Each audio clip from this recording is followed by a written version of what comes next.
আমার ভাইজানেরা, হযরতে আলী রাদিয়াল্লাহু আনহু যিনি মেন প্রতিদ্বন্দ্বী ছিলেন, উনি হলেন নবীজির সাহাবী হযরতে আমিরে মুয়াবিয়া রাদিয়াল্লাহু আনহু। আলী হুজুরকে শহীদ করে দেওয়ার পর আমিরে মুয়াবিয়া তিনি দামেস্কের জমিনে, মানে সিরিয়ার রাজধানীর নাম হলো দামেস্ক, দামেস্কের জমিনে মাত্র 3 মাসের জন্য রাজত্ব চালিয়েছিল। আমার ভাইজানেরা, 3 মাস পর আমিরে মুয়াবিয়া রাদিয়াল্লাহু আনহু তিনি অসুস্থ হয়ে পড়লেন। দুনিয়ার জমিন থেকে বিদায় নেওয়ার সময় হয়ে গেল।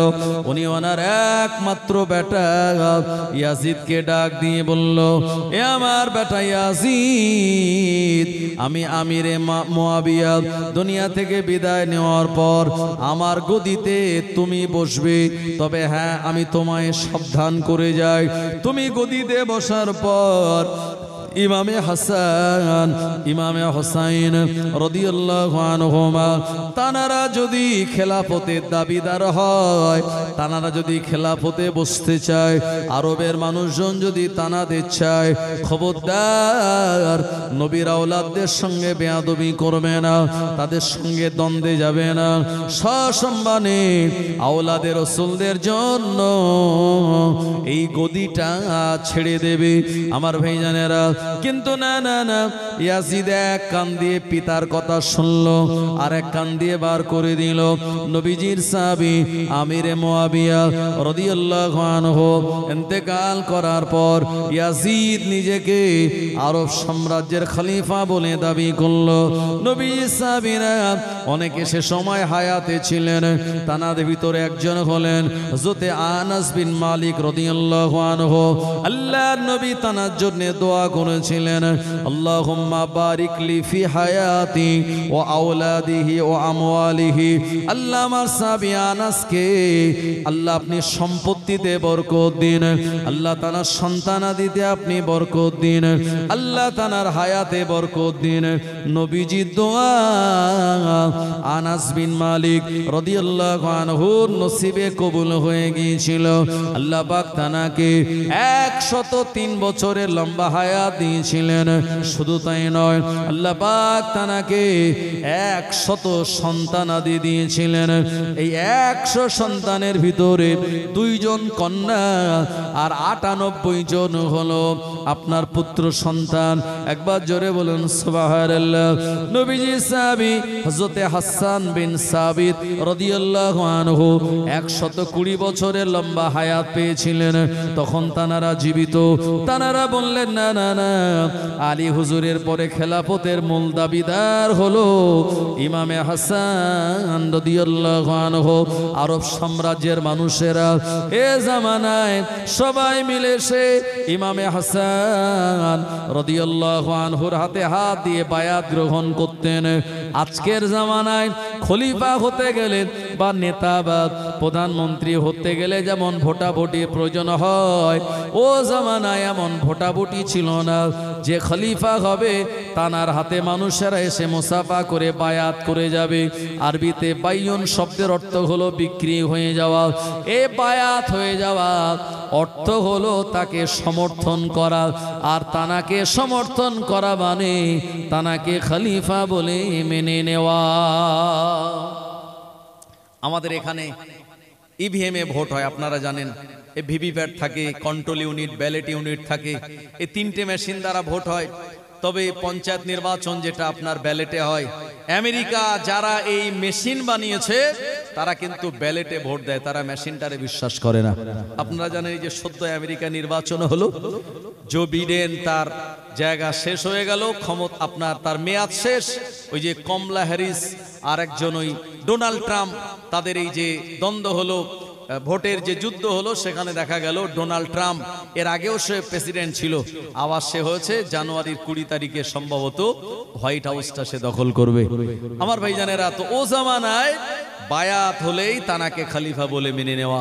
নবী সাহাবীরা সবাই ইমাম হাসান রাদিয়াল্লাহু আনহুকে খলিফা বলে দলে দলে মেনে নিলেন। ইয়াজিদের এটা পছন্দ হলো না। ইয়াজিদ দেখে আমি আমার বাপের জায়গাতে খলিফা, অথচ আমাকে মানুষ আমাকে সম্মান করে না, ইজ্জত দেয় না। আমি খলিফা কিন্তু আমার কোনো কদর নাই।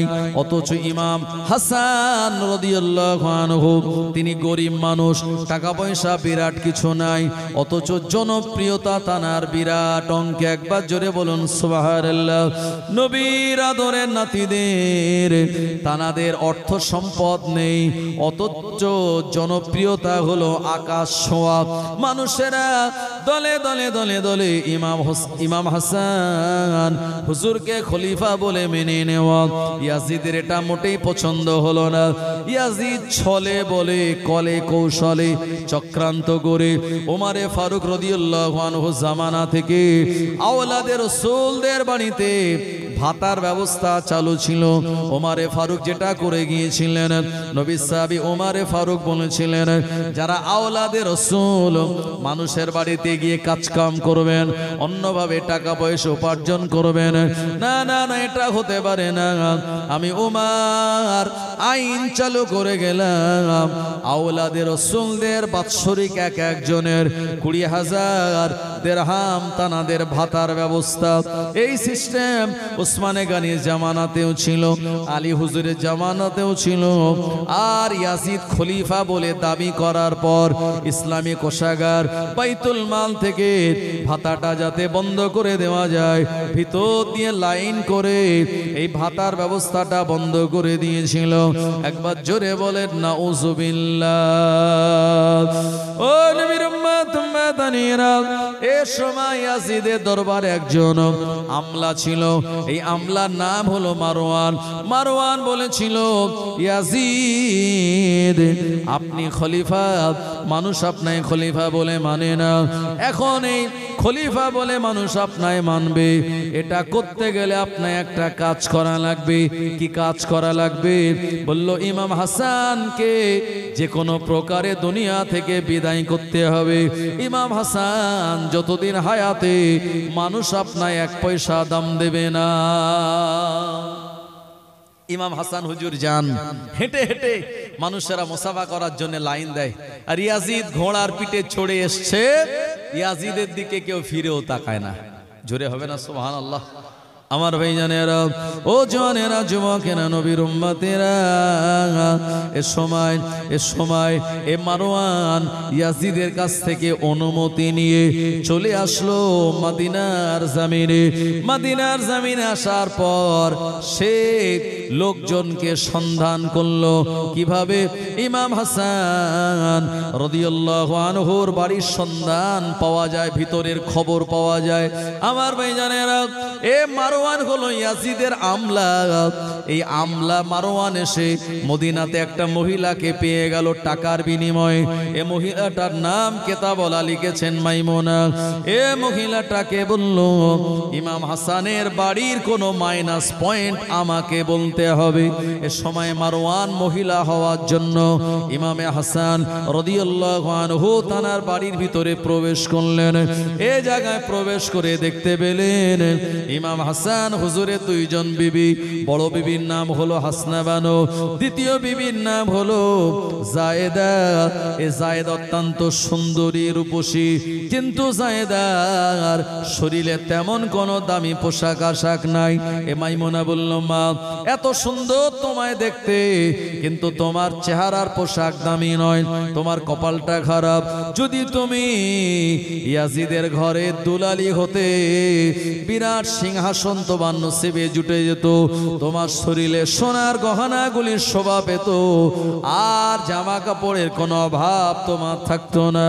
এ সময় জায়েদা বললেন, আমি তো ইমাম হাসান হুজুরের স্ত্রী, এর থেকে তিনি আমায় আর কি দিতে পারেন? আমার ভাইজানেরা, জায়েদা সংসারের কাজ করে তানার হাতে আপনার কালি বা শরীরের অন্যান্য জায়গাগুলি আপনার কালি লেগে থাকার কারণে এ মাইমুনা তাকে বারবার বলতে লাগলো, এ জায়েদা এত সুন্দরী হওয়ার পর তুমি হাড়িগুলি মাজবে, এটা তোমার জন্য মানায় না। নানান কথা, নানান বিষ বাক্য ওই জায়েদার কানে দিতে লাগলো। আমার ভাইজানেরা, ও নবীর উম্মতেরা, আপনার পরিবারের কোন স্ত্রীকে খারাপ করতে পারে পাশের বাড়ির কোন কুটিলা রমণী, কথা ঠিক কিনা? আমার ভাইজানেরা, জনেরা, যুবকেরা, আমাদের সমাজে এমন কিছু মহিলা আছে যারা বাড়িতে খাওয়া দাওয়া করে আর অন্যজনের বাড়ির খবরগুলো নিয়ে সারা গ্রাম ব্যাপী ঘুরে ঘুরে বলে বলে বেড়ায়। এই জন্য আমাদের সমাজে একটা কথা আছে, বলে দেয়ালের কান আছে। আসলে দেওয়ালের কান বলতে তোরাই যারা আপনার বাড়ির কথাটা অন্য জায়গায় দেয়, আবার অন্যের বাড়ির কথাটা আপনার বাড়িতে দেয়। এমন জাতীয় কিছু মহিলা রয়েছে যারা বেপর্দাহীন ভাবে ঘুরে বেড়ায়। এ মহিলারা আপনার বাড়িতে যাতায়াত করলে আপনার বাড়ির পরিবেশটা নষ্ট করে দিতে পারে। আমার ভাইজানেরা, এর মহিলা মাইমুনা বারবার যখন জায়েদার বিষ বাক্য দিয়ে তার কানটা গরম করতে লাগলো, জায়েদা বলে ফেললো, একবার বলো কোন কাজ করলে পরে এত সোনা দানা, এত দামি দামি জামা কাপড় আমি পেয়ে যাব? বললো তেমন কিছু করা লাগবে না, আমি তোমায় কিছু বীজ দেব, ওই বীজটা মধুর সঙ্গে মিশিয়ে তোমার স্বামী ইমামে হাসানকে খাওয়াতে হবে। আমার ভাইজানেরা, এ মাইমুনা বীজ দিয়ে দিল, আর ওই বীজটাকে মধুর সঙ্গে মিশিয়ে ইমাম হাসান রাদিয়াল্লাহু আনহু তিনি যখন একদিন ঘরে আসলেন, আর নবীজি যেহেতু মধু খেতে ভালোবাসতেন, ইমাম হাসান তিনিও মধু খেতে বড় পছন্দ করতেন। স্ত্রীর কাছ থেকে মধুটা হাদিয়া পেয়ে ওই মধুটা যখন তিনি পান করলেন, আমার ভাইজানেরা, তানার পেটে বিষ চলে যাওয়ার পর প্রচন্ড যন্ত্রণা কষ্ট শুরু হয়ে যায়। উনি দেরি না করে আর সঙ্গে সঙ্গে আল্লাহর নবী দিন দুনিয়ার বাদশাহ মুহাম্মদুর রাসূলুল্লাহ সাল্লাল্লাহু আলাইহি ওয়াসাল্লামের মাজারে আতাহারের কাছে গিয়ে দোয়া চান, ও আমার নানা জান, আপনি দুনিয়া থেকে বিদায় নেওয়ার পর একদল মানুষেরা আমার আব্বাজান আলীকে তারা শহীদ করে দিয়েছে। আমি হাসান, আমার বিরুদ্ধেও তারা লেগে গেল। ও নানা জান, মনে হয় আমায় বিষ খাইয়ে দিয়েছে, আমার পেটে প্রচন্ড যন্ত্রণা হয়, আমি আল্লাহর কাছে দোয়া করি, নানা আপনি আমার হয়ে একটু সুপারিশই করুন, আল্লাহ পাক যেন আমার পেটের যন্ত্রণা ভালো করে দেয়। আল্লাহর হাবিবের ওসিলা দিয়ে নানা জানের কাছে দোয়া চাওয়ার সঙ্গে সঙ্গে আমার আল্লাহর অপার কুদরতি ক্ষমতায় ইমাম হাসান রাদিয়াল্লাহু আনহুর আমার ভাইজানেরা তানার পেটের ওই বিষটাকে আমার আল্লাহ পানি করে দিয়েছিল। কিন্তু না না না, তিনি তানার বিবিকে কোনো কথা বলেন নাই, একটা বাজে কথা শোনান নাই। এরপরে মাইমুনা দেখলো প্রথমবার বিষ দিলাম, কাজ হলো না, আবার দ্বিতীয়বার তার থেকে আবার একটু পাওয়ারফুল বিষ দিল। এই বিষটা দেওয়ার পরে বলল, এই দামি খেজুরের সঙ্গে মিশিয়ে দেবেন। ইমামে হাসান রাদিয়াল্লাহু আনহু তানার স্ত্রী জায়েদার প্রতি তিনি একটু সন্দেহান হয়ে পড়েছিলেন, যখন যা দিতেন তা খেতেন না। অনেকটা দিন যখন পেরিয়ে গেল, জায়েদা ভালোবাসা বাড়িয়ে দিল। এ ভালোবাসার ভিতর দিয়ে বিষযুক্ত খেজুর তানায় দিয়ে দিল। আমার ভাইজানেরা, ইমাম হাসান হুজুর এ খেজুর খাচ্ছেন না, জায়েদা যে খেজুরে বিষ নাই ওটা জায়েদা জানে। ওই খেজুরটা নিয়ে বলছে, হুজুর এই খেজুরটা আপনার জন্য হাদিয়া, আপনি এটা গ্রহণ করুন। আবার দ্বিতীয়বার নারীর ছলনায় পড়ে ইমামে হাসান রাদিয়াল্লাহু আনহু তিনি ওই বিষযুক্ত খাবার ভক্ষণ করলেন। আমার ভাইজানেরা, পেটে যাওয়ার পর আবার কষ্ট যন্ত্রণা শুরু হয়ে গেল। এত কষ্ট যন্ত্রণা শুরু হয়ে গেল, হুজুর আর হেঁটে চলতে পারেন না। রাতের বেলা হামাগুড়ি দিয়ে কষ্ট করে নানা জান প্রিয় নবী রওজা মোবারকে চলে গেলেন, নানাজিকে সালাম দিলেন। আর ফিতনা ঘটনার কথা তিনি শোনালেন। আমার ভাইজানেরা, ইমাম হাসান তিনি জানেন আমার নানা মরা নানা নয়, আল্লাহর নবী হলেন হায়াতুন নবী। নবীজি বলেছেন, মানজারা কবরি বাদা ওয়াফাতি ফাকান্নামা জারানি ফি হায়াতি। যে ব্যক্তি আমার ওফাতের পর আমার মাজার মুকাদ্দাসটা জিয়ারত করে গেল, ওই ব্যক্তিটা যেন আমি রাসূলুল্লাহ আমার সঙ্গে সরাসরি মোলাকাত করে গেল। আরো জোরে বলেন সুবহানাল্লাহ। নবী হলেন হায়াতুন নবী, এ কারণে মদিনার মসজিদে নববী শরীফে আল্লাহর হাবিবের মাজারের উপরে আজও এ আয়াতে কারিমা স্বর্ণাক্ষরে লেখা রয়েছে, ইয়া আইয়ুহাল্লাযীনা আমানু লা তারফাউ আসওয়াতাকুম ফাওকা সাওতিন নবী ওয়া লা তাজহারু লাহু বিল কওলি কাজহারি বা'দিকুম লিবা'দিন আতাহাবাতা আমালুকুম ওয়া আনতুম লা তাশউরুন। আল্লাহ পাক শুনিয়ে দিলেন, হে বিশ্বাসী ইমানদারেরা, তোমাদের গলার আওয়াজ যেন আমার নবীর গলার আওয়াজের থেকে উঁচু না হয়ে যায়। যদি তোমাদের গলার আওয়াজটা আমার নবীর গলার আওয়াজের থেকে উঁচু হয়ে যায়, যেমন ভাবে তোমরা একে অপরে কথাবার্তা বলো, এই রকম আওয়াজে যদি কথাবার্তা বলো, আনতাহাবাতা আমালুকুম, তাহলে তোমাদের আমালগুলি বরবাদ হবে। কেমন ভাবে বরবাদ হবে? ওয়া আনতুম লা তাশউরুন, এ ব্যাপারে তোমরা কিছুই জানবে না। এজন্য বিশ্ব নবীর মাজারে আতাহার জিয়ারত করার সময় জোরে জোরে কথা বলা যায় না, ওই জায়গায় কথা কাটাকাটি করা যায় না, কোন রকম যাতে বেয়াদবি না হয়, এটা আমাদের স্মরণে রাখা দরকার। কারণ প্রিয় নবীজি তিনি হলেন হায়াতুন নবী। আরো জোরে বলেন সুবহানাল্লাহ। ইমামে হাসান রাদিয়াল্লাহু আনহু হামাগুড়ি গিয়ে আর কষ্ট করে ওখানে গেলেন, নানা জানের কাছে গিয়ে তিনি দোয়া চাইলেন, দোয়া করার জন্য বললেন, আল্লাহ পাকের দরবারে হাত তুললেন। আল্লাহ পাক দ্বিতীয়বার তানার দোয়াকে কবুল করে নিয়ে নানা জানের ওসিলায় তানার পেটের বিষটাকে আমার আল্লাহ পানি করে দিয়েছিলেন। আরো জোরে বলেন সুবহানাল্লাহ। ও নবীর উম্মত উম্মতানিরা, এদিকে মারওয়ান, এদিকে মাইমুনা, তাদের চক্রান্ত অব্যাহত রইল। তারা সদা সর্বদা চক্রান্ত করতে লাগলো ইমাম হাসান রাদিয়াল্লাহু আনহুকে কিভাবে দুনিয়া থেকে সরানো যায়। আমার ভাইজানেরা, মুসান্নিফ রাহমাতুল্লাহ আলাইহি তিনি বর্ণনা করলেন, ইমাম হাসান কিছু কবিরাজকে দেখালেন।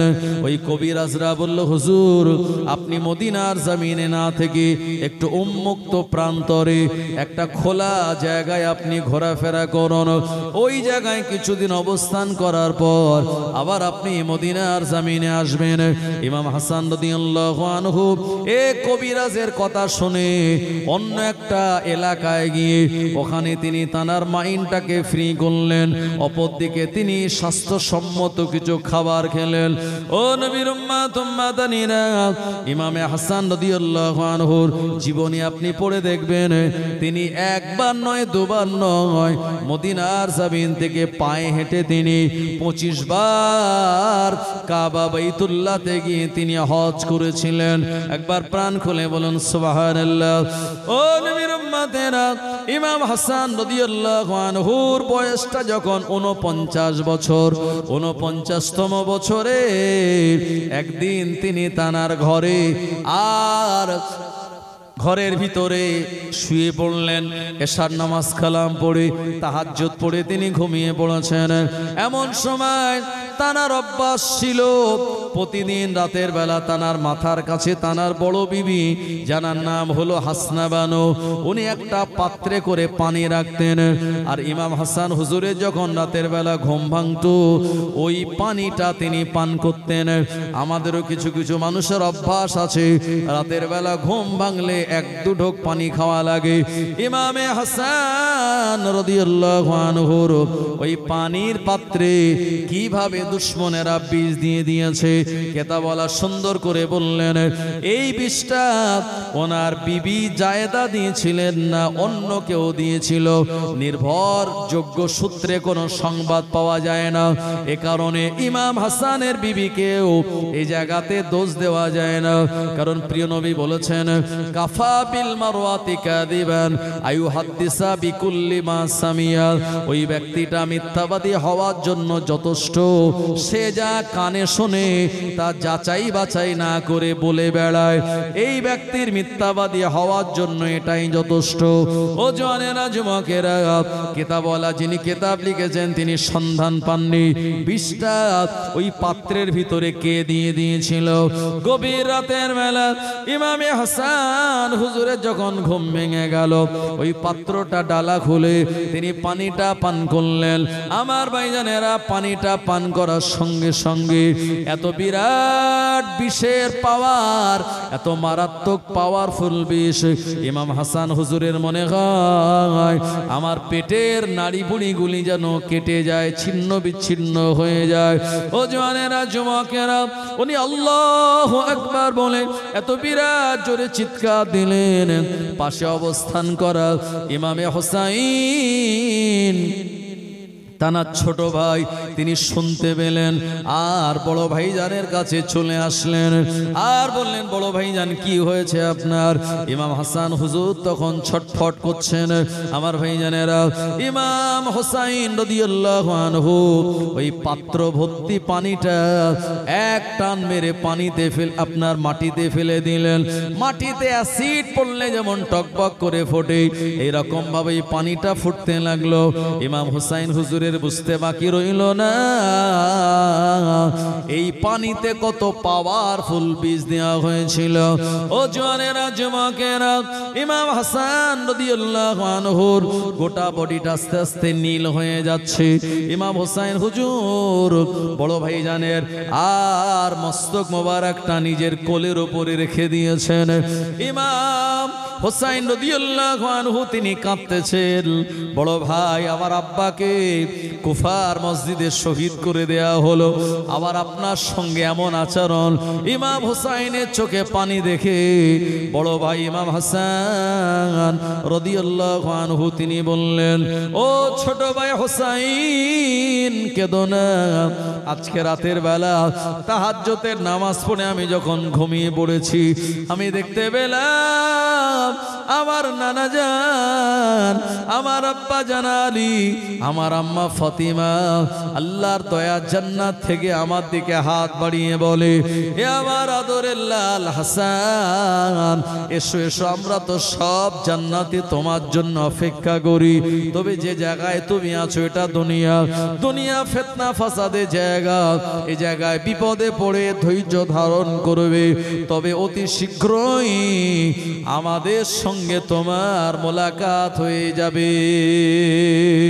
ইমামে হোসাইন রাদিয়াল্লাহু আনহু এই কথাটা শুনে বুঝতে পারলেন আমার বড় ভাইজান তিনি আর থাকবেন না, আল্লাহ পাকের ডাকে সাড়া দিয়ে বিদায় নেবে।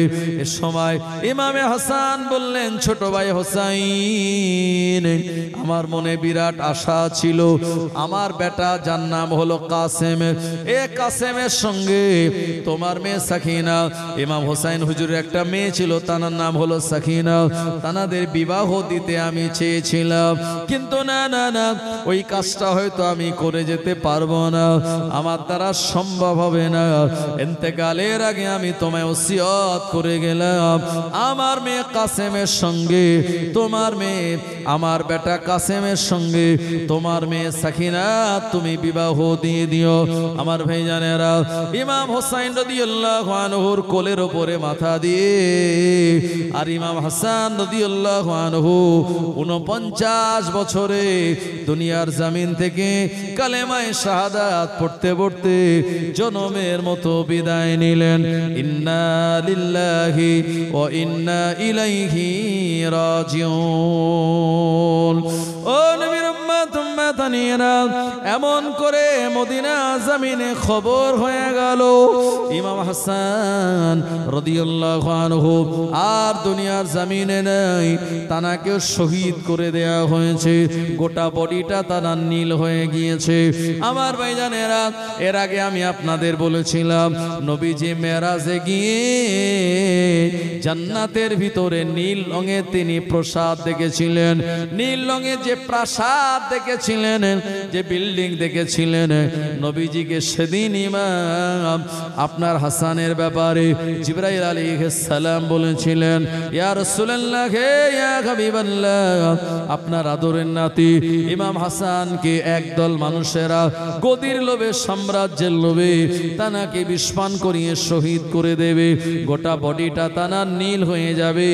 এ কারণে আল্লাহ পাক আপনার আদরের নাতি ইমাম হাসানের জন্য এমন নীল রঙের ঘর বানিয়ে রেখেছেন। ও নবীর উম্মত উম্মাদানিরা, ইমাম হাসান হুজুর ইন্তেকালের পর গোটা মদিনার মানুষেরা, মক্কাতুল মুকাররমার মানুষেরা, আরব সাম্রাজ্যের মানুষেরা সবাই ইমাম হোসাইনের হাতে হাত দিয়ে বায়াত হবেন। এদিকে ইয়াজিদ নিজেকে খলিফা বলে দাবি করলো। আলীর পরে হাসান হয়েছিল কিছুদিনের জন্য। ইয়াজিদ বলল, না না না, তারা খলিফা হওয়ার যোগ্য নয়, আমি হলাম সব থেকে যোগ্যতম খলিফা। এ কথা বলেন গোটা মানুষের কাছ থেকে সে নিজের খেলাফত পেতে চাইল। আমার ভাইজানেরা, মানুষকে বায়াত করাতে চাইল। আর যারা ইয়াজিদকে খলিফা বলে মানল না, তাদের বিরুদ্ধে হুমকি ধুমকি নানান রকম চক্রান্ত ষড়যন্ত্র করতে লাগলো। কিন্তু না না না, নবী সাহাবীরা যারা হায়াতে ছিলেন, আনাস বিন মালিক রাদিয়াল্লাহু আনহু, হযরত আব্দুল্লাহ বিন জুবাইর রাদিয়াল্লাহু আনহু, হযরত আব্দুর রহমান ইবনে আবু বকর, হযরত আব্দুল্লাহ বিন উমর রাদিয়াল্লাহু আনহু, তানারা যারা হায়াতে ছিলেন, তানারা স্পষ্ট ভাষায় বলে দিলেন, কোনোভাবে ইয়াজিদকে খলিফা বলে আমরা মানি না। আমাদের খলিফা হলেন আওলাদে রাসূল ইমামে হোসাইন। ও নবীর উম্মত উম্মাদানিরা, ইয়াজিদ মনে করলো হাসান ইন্তেকাল করার পর মানুষেরা আমায় খলিফা বলে মেনে নেবে, কিন্তু না, পুরোটা উল্টো হলো। ইমাম হাসান হুজুরের যত সমর্থক ছিল, আমার ভাইজানেরা, ইমাম হোসাইনের ভালোবাসার মানুষ, তানার সমর্থনের মানুষ অনেক অনেক গুণে বেশি। ইমাম হোসাইন হুজুর খলিফা হতে চাইছিলেন না, কিন্তু মক্কার মানুষেরা, মদিনার সাহাবীরা সবাই এক বাক্যে বললেন, খেলাফত আপনাকে চায়, আপনি খলিফা না হলেও খেলাফত আপনাকে চায়, আপনি হলেন যোগ্যতম ব্যক্তি। তানার হাতে হাত দিয়ে মানুষেরা বায়াত গ্রহণ করে নিল। কিন্তু ইয়াজিদকে যখন কেউ দাম দেয় না, খলিফা বলে মানুষেরা মানে না, ইয়াজিদ তখন আমার ভাইজানেরা সিরিয়ার দামেস্কের গদিতে চুপচাপ আর বসে থাকলো না। এ মক্কা মদিনার মানুষদের কাছে বায়াত গ্রহণ করানোর জন্য আসলো। অন্য অন্য এলাকাগুলিতে হুমকি ধমকি দিয়ে মানুষকে ভয় দেখিয়ে ওখান থেকে সে খেলাফত আদায় করতে পেরেছিল। কিন্তু বিশেষ করে গোটা আরব সাম্রাজ্যের প্রাণ কেন্দ্র মক্কাতুল মুকাররমা, মদিনাতুল মুনাওয়ারা সাহাবীরা সবাই ইমাম হোসাইনকে মেনে নিলেন। আমার ভাইজানেরা, ইয়াজিদ চলে আসলো সরাসরি মক্কাতুল মুকাররমায় বিরাট সেনাবাহিনী নিয়ে, উটের উপরে সওয়ার হয়ে, তার বিরাট ঘোড়ার বাহিনী নিয়ে, তাদের উপরে সওয়ার হয়ে এক বিরাট বাহিনী নিয়ে সুসজ্জিত অবস্থায় ইয়াজিদ মক্কাতুল মুকাররমায় চলে আসলো। আমার ভাইজানেরা, কিতাবের নাম হলো আল বিদায়া ওয়ান নিহায়া, লেখক আল্লামা ইবনে কাসির রাহমাতুল্লাহ আলাইহি বর্ণনা করলেন। আর ইয়াজিদ মক্কার জমিনে এসে নবী সাহাবীদেরকে বলল, আমি হলাম যোগ্য লোক, আমি হলাম পাওয়ারফুল লোক, আমি হলাম শক্তিশালী লোক, আমায় তোমরা খলিফা বলে মেনে নাও, যেটা তোমাদের জন্য ভালো হবে। নবী সাহাবীরা ইয়াজিদের মুখের উপরে জবাব দিয়ে বলেছিল, ইয়াজিদ হলো পাপাচার, ইয়াজিদ হলো মদ পানকারী, ইয়াজিদ হলো নারী পিপাসু, ইয়াজিদ হলো নামাজ পরিত্যাগকারী। এইরকম একজন ব্যক্তিকে ও জায়গাতে আমরা বসাতে চাই না যে জায়গায় আবু বকর, উমর, উসমান, আলী রিদওয়ানুল্লাহি তাআলা আলাইহিম আজমাইন গণেরা বসেছেন। ওই জায়গায় এমন একজন নালায়েক লোক বসবে, এটা কোনো মতে আমরা মানতে পারি না। ইয়াজিদ এ কথা শুনে প্রচন্ড রেগে গেল, আর তার রাগের বহিঃপ্রকাশ বার করার জন্য বহিঃপ্রকাশ হিসাবে সে একটা ভয়ের পরিবেশ তৈরি করার চেষ্টা করলো। আল্লাহ পাকের কাবা বাইতুল্লাহ, যে কাবা বাইতুল্লাহর গেলাফ ধরে দোয়া করলে আল্লাহ পাক দোয়াকে কবুল করেন। যে কাবা বাইতুল্লাহকে মাঝখানে রেখে আল্লাহর হাজি বান্দা, হাজিন বান্দিরা তাওয়াফ করে, লব্বাইক আল্লাহুম্মা লব্বাইক, লব্বাইক লা শারীকা লাকা লব্বাইক, ইন্নাল হামদা ওয়ান নি'মাতা লাকা ওয়াল মুলক লা শারীকা লাক। এ তালবিয়া যে কাবা বাইতুল্লাহটাকে মাঝখানে রেখে পড়ে, আমার ভাইজানেরা, যে কাবা বাইতুল্লাহর গেলাফটা বিরাট দামি। আর জিলহজ মাসের 9 তারিখে হাজী সাহেবরা জবাই যখন আরাফাতের ময়দানে আরবের বাদশাহ নিজে এসে এ কাবা বাইতুল্লাহর গেলাফটা পরিবর্তন করায়। এ কাবা বাইতুল্লাহর গেলাফে ইয়াজিদ বাহিনী সেদিন আগুন লাগিয়ে দিয়েছিল। একবার জোরে বলেন নাউজুবিল্লাহ। ভাবতে পারেন কত বড় স্পর্ধা, এ কাবা বাইতুল্লাহর গেলাফে আগুন লাগিয়ে দিল। আমার ভাইজানেরা, কাবা বাইতুল্লাহর গেলাফ যখন আগুন ধরিয়ে দিল, কাবা বাইতুল্লাহর গেলাফটা পোড়া শুরু হলো। নবী সাহাবীরা যে যেখানে ছিলেন আমার ভাইজানেরা তাড়াতাড়ি এসে এ জায়গায় আগুনটা নিভিয়ে দিলেন। আর আগুন নেভানোর পরে সাহাবীরা ওখানে মিটিং করলেন আর বললেন, ইয়াজিদকে কেউ খলিফা বলে আমরা মানব না, যতই ভয় দেখাক, যতই ত্রাস সৃষ্টি করুক, ইয়াজিদকে আমরা সবাই ইগনোর করলাম। আমার ভাইজানেরা, ইয়াজিদ কাবা বাইতুল্লাহর গেলাফে আগুন লাগিয়ে দেওয়ার কারণে সাহাবে কেরামদের ভিতরে ইউনিটি, একতা আরো বেশি মজবুত হলো। ইয়াজিদের বিপক্ষে মানুষ যারা গোপনে গোপনে কথা বলতো, এখন তারা প্রকাশ্যে এমন কথা বলে। আমার ভাইজানেরা, গোটা মক্কাতুল মুকাররমার জমিনে ইয়াজিদ সুবিধা করতে না পেরে ও চলে গেল মদিনাতুল মুনাওয়ারায়। মদিনার মানুষেরা সাধারণত তারা ঠান্ডা প্রকৃতির, তাদের মনে দয়া মায়া ভালোবাসা অনেক বেশি। আমার ভাইজানেরা, মদিনার মসজিদ নববী শরীফের কাছে ইয়াজিদ তার ঘোড়া নিয়ে চলে গেল। নবী সাহাবীরা জানারা মদিনার মসজিদে, আর মদিনার মসজিদে ইয়াজিদ এত বড় নালায়েক। আমার ভাইজানেরা, মদিনার মসজিদের ভিতরে ঘোড়া নিয়ে চলে গেল, আর ঘোড়াটাকে মদিনার মসজিদের ভিতরে বেঁধে দিয়ে ও ঘোড়া থেকে নেমে সাহাবীদের লক্ষ্য করে বললেন, সাহাবীর সন্তানদের লক্ষ্য করে বললেন, এ মদিনার মানুষেরা, আমি ইয়াজিদ এসেছি সিরিয়ার দামেস্কে থেকে। আমি শুনেছি তোমরা ইমাম হোসাইনের নামে বায়াত হয়েছ। ইমাম হোসাইনের টাকা পয়সা নাই, অর্থ সম্পদের দিক দিয়ে দুর্বল, আর আমি ইয়াজিদ আমার জনবল, আমার টাকা পয়সা সম্পদ অনেক বেশি আছে, আমি হলাম যোগ্য খলিফা, আমায় খলিফা বলে তোমরা মেনে নাও। নবী সাহাবীরা বললেন, না না না, আমরা তোমাকে খলিফা বলে মানতে পারি না, এখান থেকে বেরিয়ে যাও। আমাদের নেতা, আমাদের ইমাম হলেন ইমামে হোসাইন রাদিয়াল্লাহু আনহু। এ মদিনার জমিনে অনেক হুমকি ধুমকি দেওয়ার চেষ্টা করলো, কিন্তু না না না, কোনো কাজ হলো না। মদিনার সাহাবীরা, মদিনার বাসিন্দারা, আমার ভাইজানেরা, ইয়াজিদকে তারা আর ইগনোর করলো, প্রত্যাখ্যান করলো। ইয়াজিদ ওখান থেকে কি করবে? এ সময় মদিনার মানুষের উপরে রাগ দেখাতে গিয়ে মদিনার মসজিদ নববী শরীফে তালা লাগিয়ে দিয়েছিল। একবার জোরে বলেন নাউজুবিল্লাহ। ও আমার ভাইজানেরা, একজন মুসলমান বলে দাবিদার, অথচ মদিনার মসজিদে তালা লাগাচ্ছে। তার ইমানের অবস্থা কেমন আপনারা জ্ঞানী গুণী মানুষ বুঝতে কারোর বাকি নাই।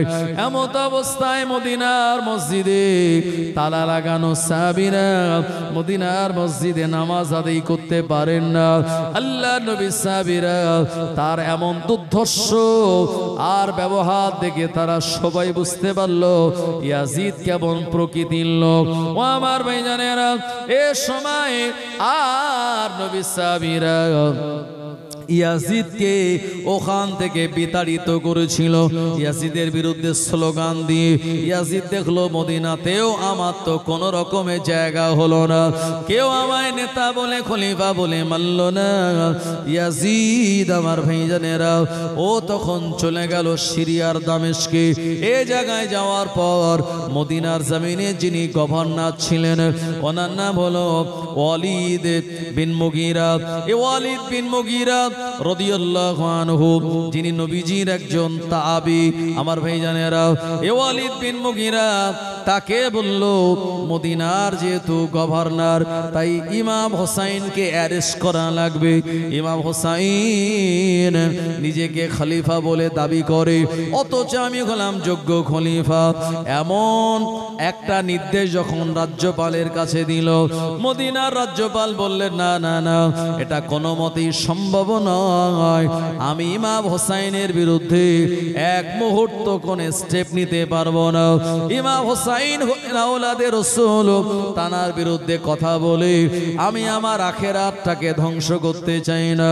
ও জওয়ানেরা, যুবকেরা, এমন করে আর ইয়াজিদ যখন কোনোভাবেই পেরে উঠল না, ইয়াজিদ তখন সিরিয়ার দামেস্কে গিয়ে চিন্তা করতে লাগলো কি করা যায় আর কিভাবে মক্কা মদিনার মানুষের কাছ থেকে দাবি আদায় করা যায়, বায়াত নেওয়া যায়।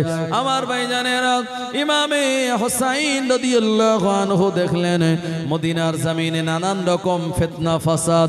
ও জামানায় মদিনার কিছু মানুষ ছিল যারা ইয়াজিদের পক্ষে ভিতরে ভিতরে, কিন্তু সামনে কিছু বলতো না। এরকম একটা সিচুয়েশন তিনি উপলব্ধি করে আর মদিনার জমিনটা ছেড়ে দিয়ে তিনি মক্কাতুল মুকাররমায় চলে আসলেন কিছুদিনের জন্য। ইমামে হোসাইন রাদিয়াল্লাহু আনহু যে সময় মক্কাতুল মুকাররমায় অবস্থান করছেন, মক্কার মানুষেরা ইমাম হোসাইন হুজুরকে পেয়ে তানারা বিরাট আনন্দিত, তানাদের ভিতরে বিরাট এক খুশি, তানাদের মনে অনেক একটা বিরাট খুশি বিরাজ করে যে হুজুর আপনি আর মদিনার জমিনে যাবেন না, আমাদের মক্কাতুল মুকাররমাতে আপনি অবস্থান করুন। ইমাম হোসাইন রাদিয়াল্লাহু আনহু মক্কাতুল মুকাররমায় যখন অবস্থান করে, ইয়াজিদ বাহিনী তখন চলে গেল আপনার ইরাকের কুফা এলাকায়। ও জায়গায় গিয়ে যারা হযরতে আলী হুজুরের ভক্ত ছিল তাদের বিরুদ্ধে নানান রকম স্টেপ নিতে লাগলো। ইয়াজিদের অত্যাচারে তারা অতিষ্ঠ হয়ে গেল, ইয়াজিদকে তারা খলিফা বলে মানে না, তারাও তো ইমাম হোসাইন হুজুরকে খলিফা বলে মানে। এ সময় ইরাকের কুফার মানুষেরা এরা মিটিং সিটিং করে এক জায়গায় বসে তারা সিদ্ধান্ত নিল ইমাম হোসাইন হুজুরের কাছে তারা বায়াত গ্রহণ করবেন। কিভাবে বায়াত গ্রহণ করবেন? তারা বলল ইমাম হোসাইন হুজুরকে এই ইরাকের কুফার জমিনে আমরা আসার দাওয়াত দেই। আমার ভাইজানেরা, ইরাকের কুফার মানুষেরা ওরা এবারে চিঠি লেখা শুরু করলো। ও জামানায় চিঠিপত্রের একটা বিরাট মর্যাদা ছিল। এখন তো টেলিফোন মোবাইল ফোন হ্যালো বললেই কথা হয়ে যায়। আগেকার যুগে দেখা গিয়েছে যে এই চিঠিপত্রের উপরে মানুষের একটা ডাক বিভাগের উপরে, এই ডাক ব্যবস্থা ডাক বিভাগের উপরে মানুষের প্রচন্ড আপনার ন্যাক ছিল এবং এটা একটা গ্রহণযোগ্য একটা প্ল্যাটফর্ম ছিল। আমার ভাইজানেরা, আগে আমি দেখেছি ছোট হুজুর পীর কেবলা রহমাতুল্লাহ আলাইহির কিছুই চিঠি যেটা তানার বড় সাহেবজাদার কাছে ছিল, সেখানে যে কোন জায়গায় জলসা হবে, কোন বছরে ছোট হুজুর রহমাতুল্লাহ আলাইহি ওটা ওই চিঠিতে লিখে পাঠাতেন যে অমুক তারিখে আমি আপনাদের ওখানে যাচ্ছি। আশা করি আপনারা সবাই ভালো আছেন এবং আপনাদের এই জলসার ডেট এই তারিখ ফিক্সড করা হলো। এইভাবে এই গ্রামের মানুষেরা চিঠি পেতেন আর সেই চিঠি পাওয়ার পরে তানারা জলসার আয়োজন করতেন আর হুজুরও ঠিক কথা মতো ওই দিনেই তিনি চলে আসতেন। আমার ভাইজানেরা, এরকম এই চিঠিপত্রের একটা ভীষণ ডিপেন্ড করতো মানুষেরা। ইরাকের কুফার লোকেরা ইমাম হোসাইনের কাছে তারা চিঠি পাঠাতে লাগলো, হুজুর আপনি আসুন, আমরা আপনার হাতে হাত দিয়ে বায়াত গ্রহণ করতে চাই। মক্কার জমিনের সাহাবীরা বললেন, ও রাসূলের আদরের নাতি ইমাম হোসাইন, আপনি ইরাকের কুফার জমিনে যাবেন না, কারণ কুফার মানুষেরা এদের অন্তরে রয়েছে নেফাক, এদের সামনে একরকম পিছনে আর একরকম, কারণ এরাই তো আপনার আব্বাজান আলী রাদিয়াল্লাহু আনহু তানাকে শহীদ করে দিয়েছিল। ইমাম হোসাইন হুজুরকে তারা মানা করলেন। হুজুর তানাদের কথা শুনে মক্কাতুল মুকাররমাতেই রয়ে গেলেন। আমার ভাইজানেরা, ইরাকের কুফার মানুষেরা আবার তারা চিঠি পাঠাতে লাগলো।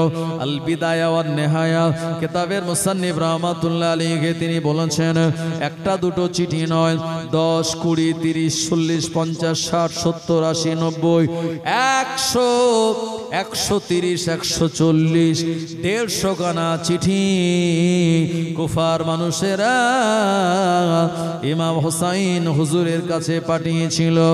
আমার ভাইজানেরা, এই শেষ চিঠিতে লেখা ছিল, হুজুর আপনি যদি ইরাকের কুফার জমিনে না আসেন আর আমাদের বায়াত যদি আপনি গ্রহণ না করেন, কিয়ামতের দিন আপনার নানাজান রাসূলুল্লাহ সাল্লাল্লাহু আলাইহি ওয়াসাল্লামের কাছে আমরা অভিযোগ জানিয়ে বলবো, আমরা আপনাকে নেতা বলে মানতে চেয়েছিলাম, আপনার হাতে হাত দিয়ে বায়াত হতে চেয়েছিলাম, অথচ আপনি আমাদের কাছে আসেন নাই। ইমাম হোসাইন রাদিয়াল্লাহু আনহু এই কথাটা শোনার পর আর মক্কাতুল মুকাররমায় হায়াতে থাকা সাহাবীদের বললেন, ও আমার নানা জানের সাহাবীরা, এই চিঠিতে যে কথাটা লেখা আছে এই কথাটা তো মারাত্মক। কিয়ামতের দিন তারা আমার উপরে দাবি করবে। ইমাম হোসাইন রাদিয়াল্লাহু আনহু যাবেন বলে মনস্থ করলেন, কিন্তু মক্কাতুল মুকাররমার কিছু সাহাবীরা বলেন, হুজুর আপনি আগে যাবেন না, আপনার একজন প্রতিনিধিকে পাঠান, ওই প্রতিনিধি যাওয়ার পর ওখানকার সিচুয়েশন তিনি দেখবেন, ওখানকার পরিস্থিতি দেখার পর আপনাকে যখন চিঠি দিয়ে গ্রিন সিগন্যাল দেবে তারপরে আপনি এ মক্কাতুল মুকাররমার জমিন ছাড়বেন। ইমামে হোসাইন রাদিয়াল্লাহু আনহুর এই কথাটা পছন্দ হয়ে গেল। ওনার চাচাতো ভাই জানার নাম হলো হযরতে মুসলিম বিন ওয়াকিল রাদিয়াল্লাহু আন। আমার ভাইজানেরা, যিনি অত্যন্ত পরহেজগার, আল্লাহওয়ালা, দিনদার, সত্যবাদী, ইমামে হোসাইন রাদিয়াল্লাহু আনহু বললেন, এ আমার চাচাতো ভাই ইমামে মুসলিম বিন আকিল, আপনি চলে যান, আমার পক্ষ থেকে আপনি প্রতিনিধি হয়ে আর কুফার ময়দানে চলে যাবেন, ওখানকার অবস্থা আপনি ভালোভাবে পর্যবেক্ষণ করে তারপরে চিঠির মাধ্যমে আপনি আমায় জানালে আমি মক্কাতুল মুকাররমার জমিনটা ছেড়ে কুফার দিকে রওনা হব। ইমামে মুসলিম আপনার মুসলিম বিন ওয়াকিল রাদিয়াল্লাহু আনহু তিনি যখন ইরাকের কুফার জমিনে রওনা হবে, এই মক্কাতুল মুকাররমা থেকে ইরাকের কুফা হলো 850 মাইলের মতো রাস্তা। আমার ভাইজানেরা, এ সময় মুসলিম বিন ওয়াকিলের 2 জন সন্তান ছিল, একজন ছেলের নাম হলো মুহাম্মদ আর একজন ছেলের নাম হলো ইব্রাহিম। এ 2 জন সন্তান বলেন, আব্বাজান আপনি একা যাবেন না, আমরা আপনাকে বড় মহব্বত করি, ভালোবাসি, আমরাও আপনার সঙ্গে যেতে চাই। ইমাম মুসলিম বিন ওয়াকিল রাদিয়াল্লাহু আনহু এই 2 জন সন্তান ইব্রাহিম আর মুহাম্মদ তানাদের সঙ্গে করে নিয়ে আর 3 বাপ বেটা মিলে ইমামে মুসলিম রাদিয়াল্লাহু আনহু তিনি ইরাকের কুফার জমিনের দিকে রওনা হয়ে যান। আমার ভাইজানেরা, অনেক কষ্ট করে 850 মাইলের মতো রাস্তা ঘোড়ার পিঠে সওয়ার হয়ে ওখানে গিয়ে যখন পৌঁছে গেলেন, ওই গোটা কুফা এলাকায় সংবাদ হয়ে গেল ইমাম মুসলিম রাদিয়াল্লাহু আনহু ইমাম হোসাইনের প্রতিনিধি তিনি চলে এসেছেন।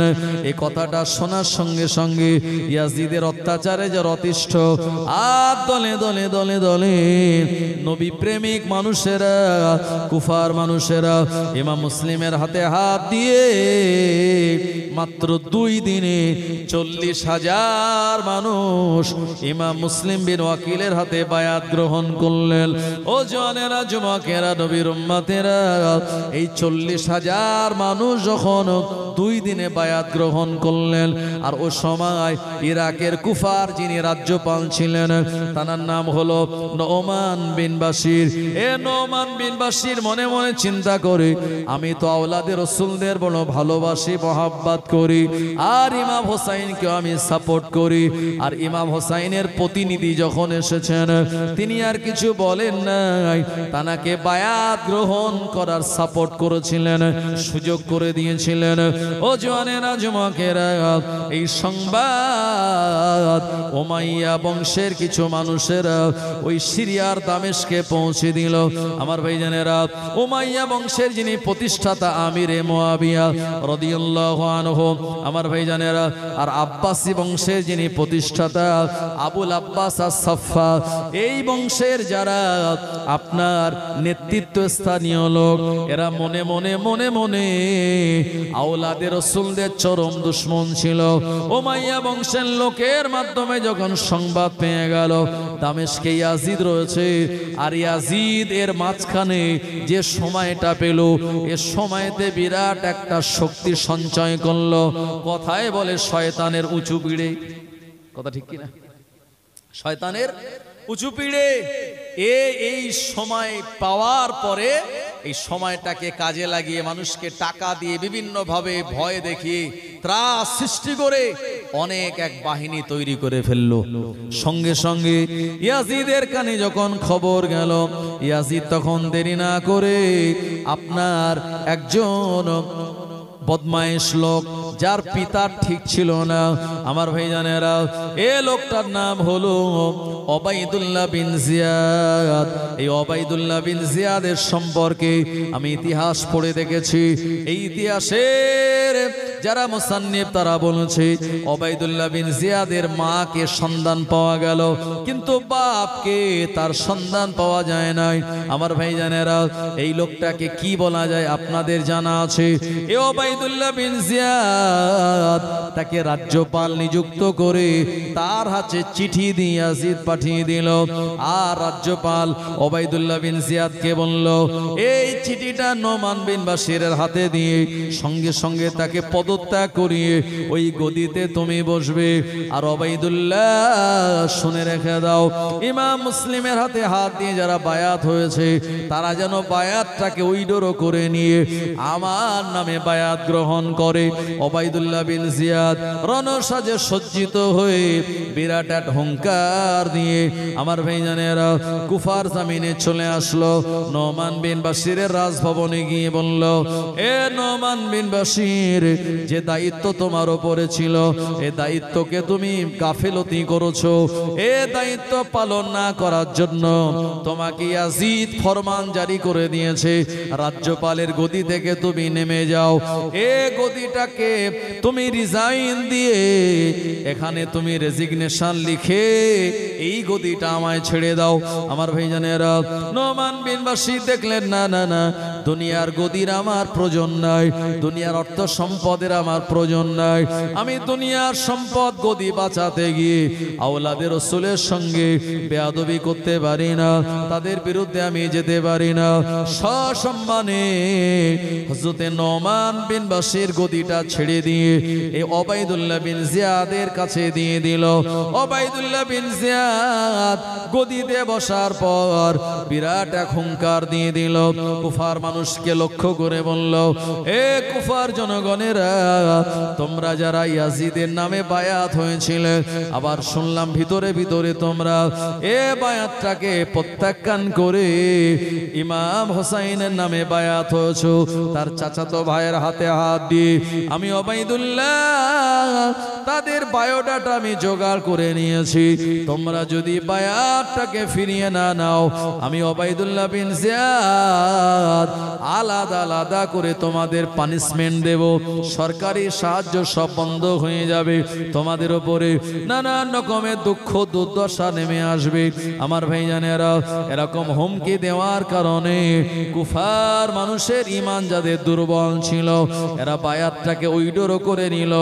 এরা ওবাইদুল্লাহ বিন জিয়াদের কাছে এসে বলল, ক্ষমা করুন, আমরা ইয়াজিদের পক্ষে আবার বায়াত গ্রহণ করলাম। একবার জোরে বলেন নাউজুবিল্লাহ।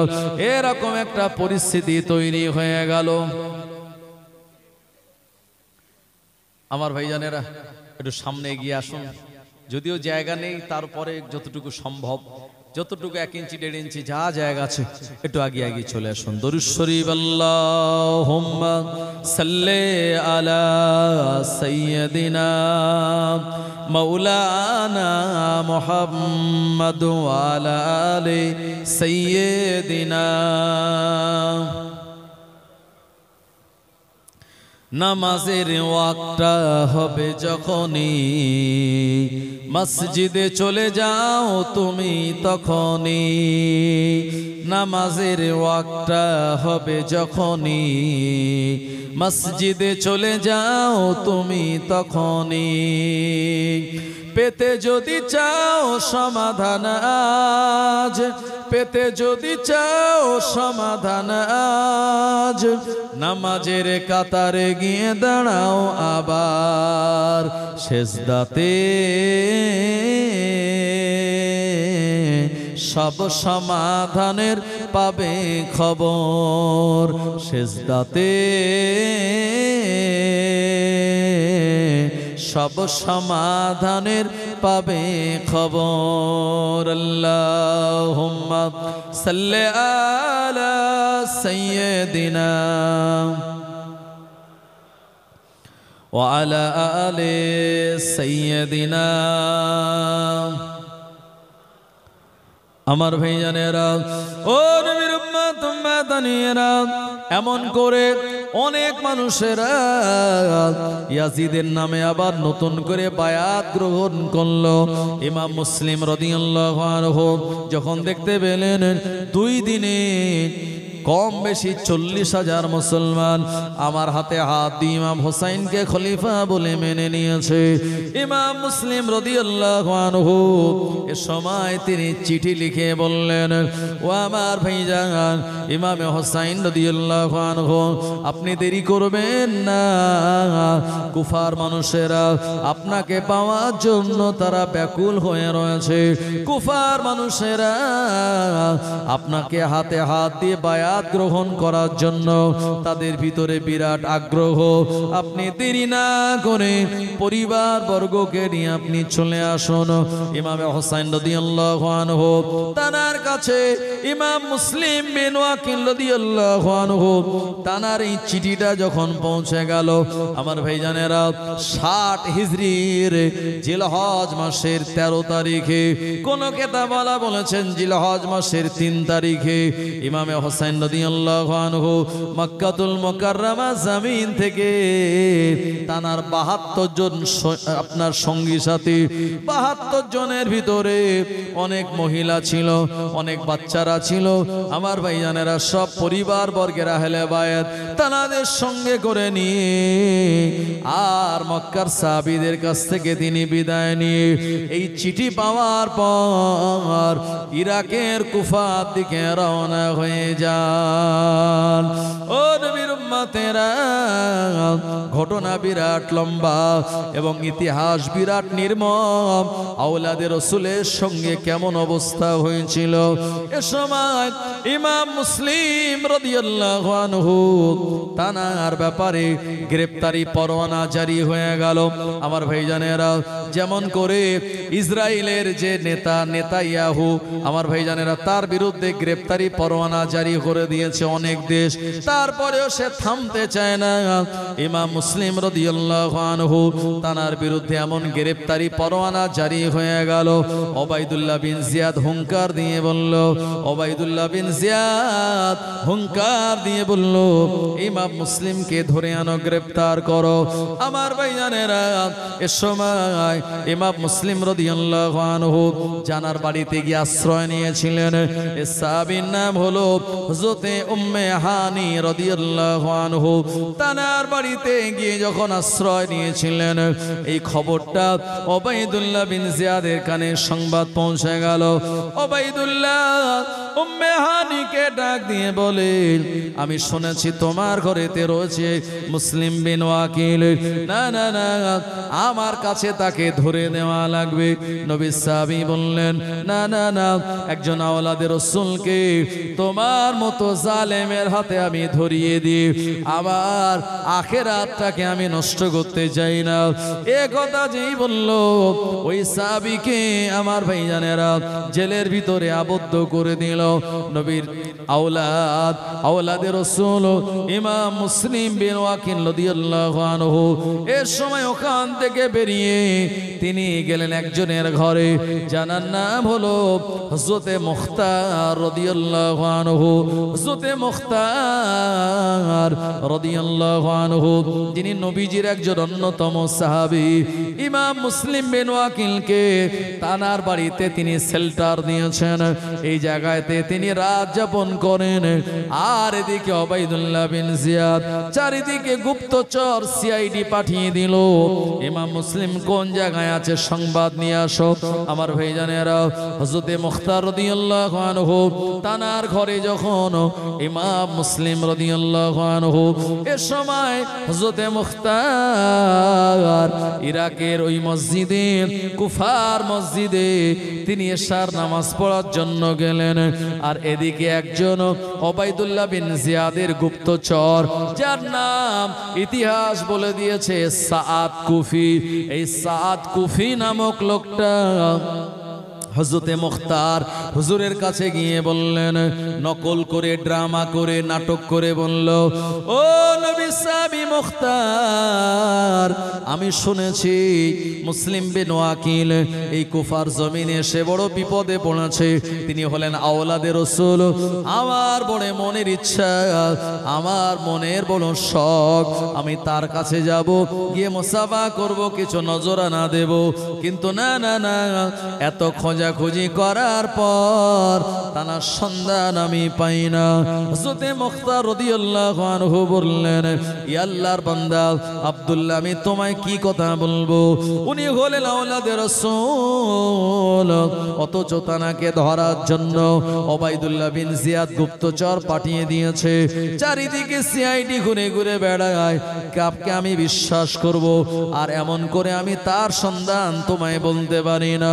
সাদ কুফি বলল, হুজুর বেয়াদবি মাফ করুন, আপনি যদি একবার মোলাকাত করিয়ে দেন জীবন আমার ধন্য হয়ে যাবে।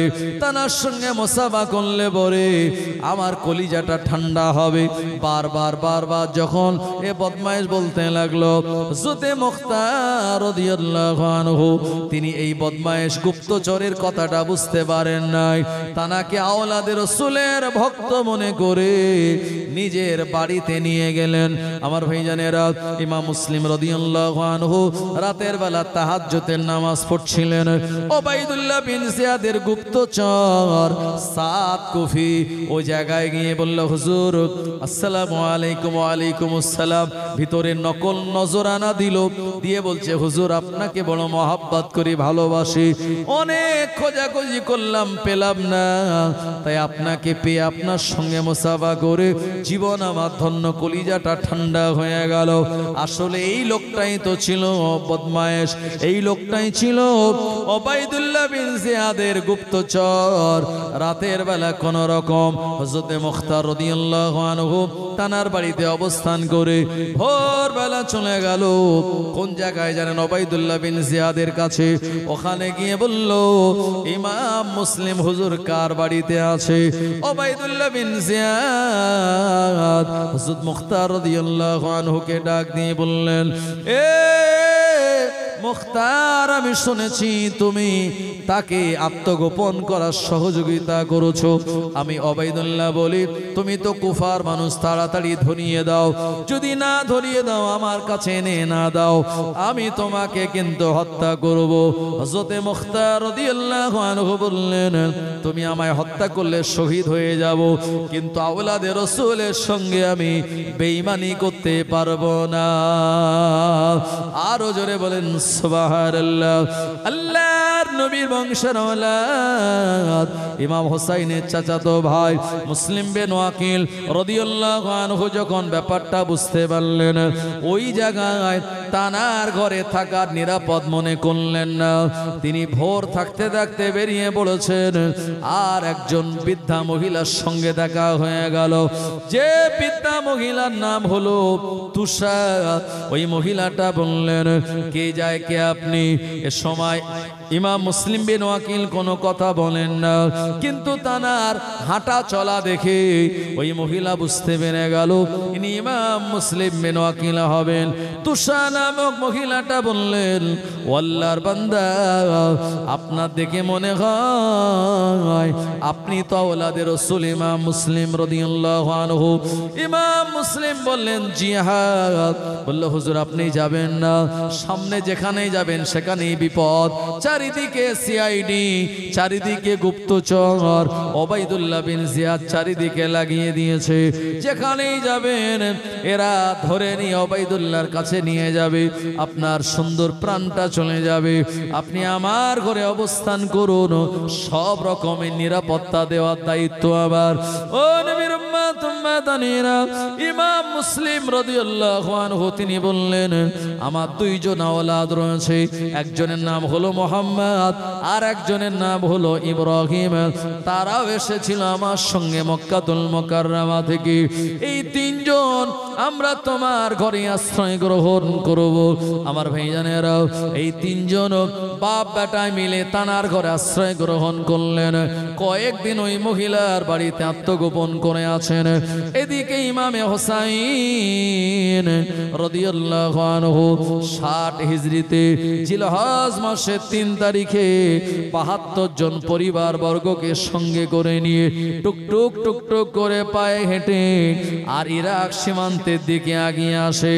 ও নবীর উম্মতেরা, ওই মহিলা দুইজন বেটা ছিল, একটা বড় ছেলে ভালো আর ছোট বেটাটা বদমাইশ। এই মা গোপনে গোপনে কার জন্য রান্না করে আর ওই ঘরের ভিতরে দিয়ে আসে। এই বুড়ি মেয়েটার এমন অবস্থা দেখে ছোট বেটা বারবার মাকে জিজ্ঞাসা করলো, এ আমার বৃদ্ধা মা, কেমন মেহমান যার জন্য তুমি এমন মেহমানদারির আয়োজন করো? এ সময় মা বলতে চায় না, ছোট ছেলেটা বারবার জিজ্ঞাসা করে। একটা সময় মহিলা বললেন, আমি জানাকে খাদ্য খাওয়াই, উনি আর অন্য কেউ নয়, উনি হলেন আওলাদে রাসূল, আমাদের মেহমান। তানাকে মেহমানদারি করালে পরে আমার আল্লাহ জান্নাতের খাবার আমাদের খাওয়াবেন। আমার ভাইজানেরা, কিন্তু ছোট ছেলেটার মনে বিরাট লোভ ছিল। বলল, ওবাইদুল্লাহ বিন জিয়াদ চারিদিকে লাহান করে দিয়েছে, মুসলিম বিন ওয়াকিলকে ধরে দিতে পারলে 500 দিরহাম পুরস্কার দেওয়া হবে। এই 500 দিরহামের পুরস্কার নেওয়ার জন্য মায়ের অবর্তমানে মাকে না জানিয়ে ওবাইদুল্লাহ বিন জিয়াদের বাড়িতে সংবাদ নিয়ে আসলো। আমার ভাইজানেরা, ও নবীর উম্মতেরা, ওবাইদুল্লাহ বিন জিয়াদ এ সময়তে বিরাট এক বাহিনী নিয়ে ওই মহিলার বাড়িটা ঘেরাও করার জন্য বলল। কিন্তু ইমানদার যারা হয় আগে ভাগে কিছু আলামত, বিপদের সিমটম তারা বুঝতে পারে। আমার ভাইজানেরা, আল্লাহ পাক কোরআন মাজিদে মুমিনদের মুমিনদের ব্যাপারে অনেক কথা বলেছেন।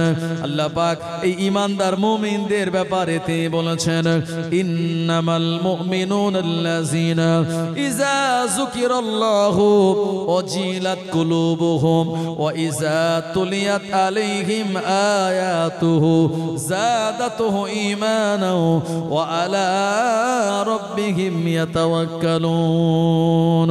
আমার ভাইজানেরা, যারা মুমিন হয়, আল্লাহ তাআলার নাম যখন শ্রবণ করে, আল্লাহর নাম স্মরণ করলে তাদের অন্তরটা ভীত সন্ত্রস্ত হয়ে যায়।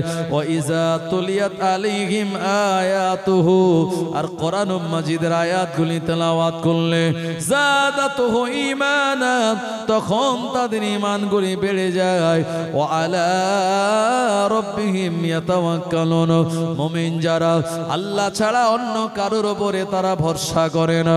ইমামে মুসলিম রাদিয়াল্লাহু আনহু তিনি ওই মহিলার বাড়ির থেকে আল্লাহর উপরে ভরসা করে ওই কুফার মসজিদে ফজরের নামাজ আদায় করার জন্য গেলেন। আমার ভাইজানেরা, ফজরের নামাজ কালাম আদায় করে তিনি বাইরে বার হবেন, এমন সময় দেখে কয়েকজন সেনাবাহিনী তারা দাঁড়িয়ে। ইমাম মুসলিম বললেন, কে তোমরা? এরা বলল, আমরা অন্য কেউ নয়, আমরা হলাম ওবাইদুল্লাহ বিন জিয়াদের সেনাবাহিনী, আমরা তোমাকে ধরার জন্য এসেছি। ইমাম মুসলিম রাদিয়াল্লাহু আনহু তিনি আর দেরি করলেন না, আত্মরক্ষার জন্য তার কাছে একটা তরবারি ছিল। আমার ভাইজানেরা, এ তরবারি নিয়ে ওদের বিরুদ্ধে লড়াই করার জন্য লেগে গেলেন। লড়াই যখন করা শুরু করলেন, ওরা দেখলো বাঘের বাচ্চা তো বাঘই হয়, আর এই লড়াইয়ের ময়দানে ওরা পারল না, যে যার মতো ছাইচুট হয়ে গেল। ইমাম মুসলিম রাদিয়াল্লাহু আনহু এ সময় ইরাকের কুফার মানুষদেরকে তিনি হুঙ্কার দিয়ে বললেন, এ কুফার জনগণেরা, তোমরা কেমন মানুষ? আমরা তো এমনি এমনি আসেনি, আমাদেরকে তোমরা এখানে আসতে বাধ্য করে দিয়েছ। একটা নয়, দুটো নয়, 150 খানা চিঠি ইমাম হোসাইন হুজুরের কাছে তোমরা পাঠিয়েছ। ইমামে হোসাইন হুজুর আমাকে প্রতিনিধি করে পাঠালো, আর আমার হাতে হাত দিয়ে ইমাম হোসাইনের নামে 2 দিনে তোমরা 40,000 মানুষ বায়াত গ্রহণ করলে। আর বায়াত গ্রহণ করার পরে আজকে ওবাইদুল্লাহর হুঙ্কার শুনে বায়াতটাকে তোমরা উইডোরো করলে। এ কুফার জনগণেরা, যদি তোমাদের ইমানের অবস্থা এত দুর্বল হয়, কিয়ামতের দিন এই ইমান নিয়ে কি নবীজির সামনে দাঁড়াতে পারবে? আল্লাহর নবীর কাছে তোমরা কেমন করে মুখ দেখাবে? তোমাদের মন অন্তরে তো নেফাক আছে, আর নেফাক অন্তরে থাকলে তোমরা তো জান্নাত পাবে না। এমন কিছু ইমানি বক্তব্য তিনি যখন দিলেন, কুফার জনগণেরা ইমাম মুসলিম বিন ওয়াকিলের পিছনে আবার এসে দাঁড়িয়ে গেল। আমার ভাইজানেরা, ইমাম মুসলিম বললেন, যদি জান্নাত পেতে চাও, আল্লাহকে যদি রাজি করাতে চাও, আওলাদে রাসূলদের বিপদের ভিতরে ঠেলে দিয়ে ঘরে দরওয়াজা তোমরা বন্ধ করো না। আওলাদে রাসূলদের বিপদে ঠেলে দিয়ে ঘরে দরওয়াজা যারা বন্ধ করে, এরা মুনাফিক, আর মুনাফিকের ঠিকানা হলো জাহান্নামের সর্বোত্তম নিম্ন স্থলে। এ সময় ইরাকের কুফার জনগণেদের ইমান আবার আরেকটু চাঙ্গা হলো। আমার ভাইজানেরা, ওদের ইমানের অবস্থা এমন, ইমানটাকে চাঙ্গা করানোর জন্য ইমানের গোড়ায় পানি দেওয়া লাগে, তা না হলে ওদের ইমানটা আবার নিভে যায়। এরকম তাদের ইমানের অবস্থা। ইমাম মুসলিম রাদিয়াল্লাহু আনহু এমন কিছু জ্বালাময় বক্তব্য যখন দিল, ওদের ইমান আবার চাঙ্গা হলো। আমার ভাইজানেরা, ইমাম মুসলিম বললেন, কেউ ঘরে থাকবে না। ওবাইদুল্লাহ বিন জিয়াদ সে তো কোনো খলিফা নয়, এত ভয় কিসে? সে তো হুঙ্কার দেয়, হুমকি দেয়। হুমকি ধুমকির ভয় করো না, ভয় করো আল্লাহ আর জাহান্নামের আগুনের। আমার ভাইজানেরা, এই কথাগুলি তাদের হৃদয় স্পর্শ করলো। ইমাম মুসলিম রাদিয়াল্লাহু আনহু তাদের সঙ্গে করে নিয়ে ওবাইদুল্লাহ বিন জিয়াদের ঘরটা ঘেরাও করলো। ও জওয়ানেরা, যুবকেরা, বিরাট হুঙ্কার দেয় রাজভবন ঘিরে। ওবাইদুল্লাহ তার অন্তরাত্মা কেঁপে গেল। কি ব্যাপার? আমি নোমান বিন বাশিরকে গদিচ্যুত করে ওই গদিতে বসলাম আর একটা বিরাট ভয়ের পরিবেশ তৈরি করলাম। এরা আবার কারা? নতুন করে নারায়ে তাকবীর আল্লাহু আকবার ধ্বনি দেয়। আমার ভাইজানেরা, এর সময় ওবাইদুল্লাহ দেখলো সর্বনাশ, কুফার মানুষেরা খেপে গেল। এখন এরা যদি রাজভবনে দরওয়াজা ভেঙে আর সবাই মিলে আমার ধরে গণপিটুনি দেয়, তাহলে জীবন তো আমার শেষ কোনো উপায় নাই। কি করা যাবে? ওবাইদুল্লাহ বিরাট কূটনীতিবিদ, ও উঠে পড়লো রাজভবনের ছাদের উপরে। রাজভবনের ছাদের উপরে ওঠার পর আর দেখলো যে কোন কোন মাথা লোকে জায়গাতে রয়েছে। আমার ভাইজানেরা, তাদেরকে চিনে নিয়ে আর ওই দলের ভিতরে আবার সে গুপ্তচর পাঠিয়ে দিল। আর নেতা লোকগুলোকে ধরার জন্য এই ওবাইদুল্লাহর গুপ্তচর গিয়ে বলল, এ কুফার মানুষেরা, ওবাইদুল্লাহর বিরুদ্ধে তোমরা স্লোগান দাও, টাকা পাবে নাকি? বলল, না পাবো না, ইমানের বলে এসেছি।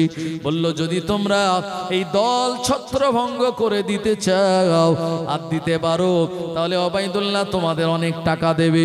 ভিতর দিয়ে আপনার বিভিন্ন অফার দেওয়া হলো যাদের নেতৃত্বে এসেছিল।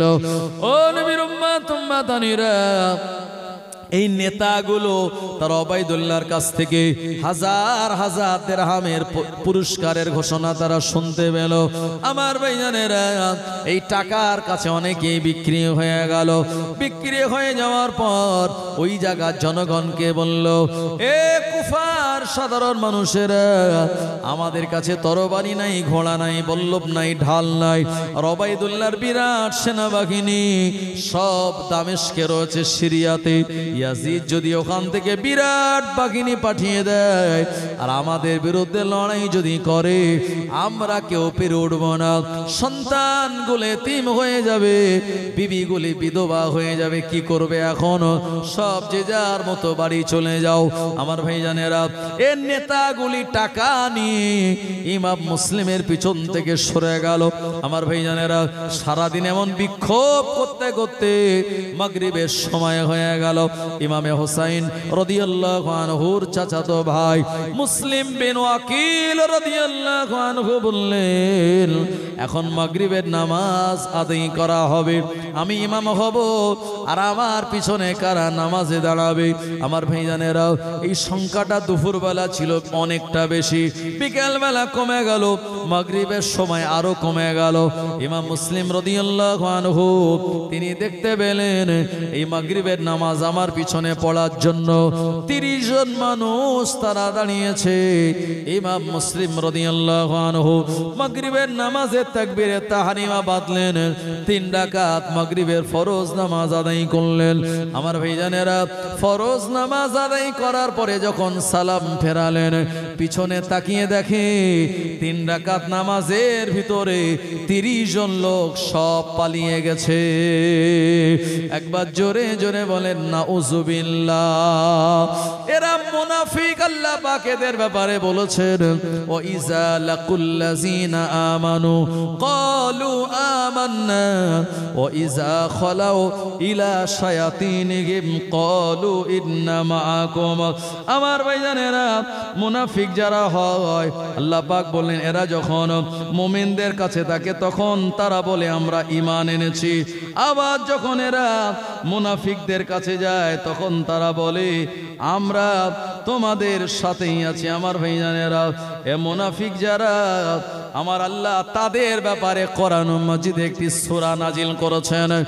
এ মুনাফিকদের ব্যাপারে আল্লাহ শুনিয়েছেন, ইজা জাআকাল মুনাফিকুনা ক্বালু নাশহাদু ইন্নাকা লারাসূলুল্লাহ আল্লাহু ইয়ালামু ইন্নাকা লারাসূলুহু আল্লাহু ইয়াশহাদু ইন্নাল মুনাফিকিনা লাকাযিবুন। আল্লাহ বলছেন, ইজা জাআকাল মুনাফিকুন, মুনাফিকেরা ক্বালু তারা বলে, নাশহাদু আমরা সাক্ষ্য দিচ্ছি, ইন্নাকা লারাসূলুল্লাহ নিশ্চয়ই আপনি আল্লাহর রাসূল, আল্লাহু ইয়ালাম আল্লাহ বলেন আমি জানি, ইন্নাকা লারাসূলুহু রাসূলুহু, আপনি নিশ্চয়ই আল্লাহর নবী, আল্লাহ রাসূল। আল্লাহু ইয়াশহাদু, আল্লাহ বলছেন আমি সাক্ষ্য দিচ্ছি, ইন্নাল মুনাফিকিনা লাকাযিবুন, মুনাফিকেরা যা বলে সব মিথ্যা বলে। আমার ভাইজানেরা, নবী জামানায় উহুদের ময়দানে যাওয়ার সময় 1000 বাহিনী ছিল নবী সাহাবীদের, কিন্তু পথিমধ্যে আব্দুল্লাহ বিন উবাইয়ের নেতৃত্বে 300 মুনাফিকেরা পিছনে চলে গিয়েছিল। একবার জোরে বলুন নাউজুবিল্লাহ।